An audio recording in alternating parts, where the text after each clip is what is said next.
నిజామాబాద్ జిల్లా వేల్పూర్ మండలం మోతే గ్రామంలో జిల్లా పరిషత్ ఉన్నత పాఠశాలలో గత 12 సంవత్సరాలుగా హెచ్ఎంగా బాధ్యతలు స్వీకరించి తోటి ఉపాధ్యాయులతో అన్నదమ్ములుగా కలిసిమెలిసి పనిచేశారు. మోతే స్కూల్లో ఇంగ్లీష్ మీడియం ప్రారంభం కావడానికి హెచ్ఎం లింగన్న కారణమని పిల్లలు అంటున్నారు. ఈ సందర్భంగా హెడ్ మాస్టర్ గారిని తామెప్పుడు మర్చిపోమని పిల్లలు చెప్తున్నారు. కాగా ఈ రోజు లింగన్న గారికి పూలమాలతో శాలువాతో వీడీసీ సభ్యులు ఎంపీపీ రాజేశ్వర్ తోటి టీచర్లందరూ కలిసి సన్మానం చేయడం జరిగింది. అదేవిధంగా కొత్త హెడ్ మాస్టర్ గా గణేష్ సార్కి పిల్లలందరూ మరియు వీడీసీ సభ్యులు ఘనంగా స్వాగతం పలకడం జరిగింది.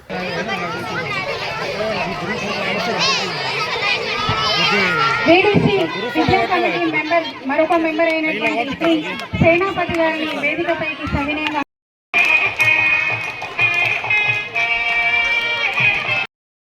ఆ క్లాస్కి వెళ్ళి మ్యాథ్స్ చెప్తూనే ఉంటారు.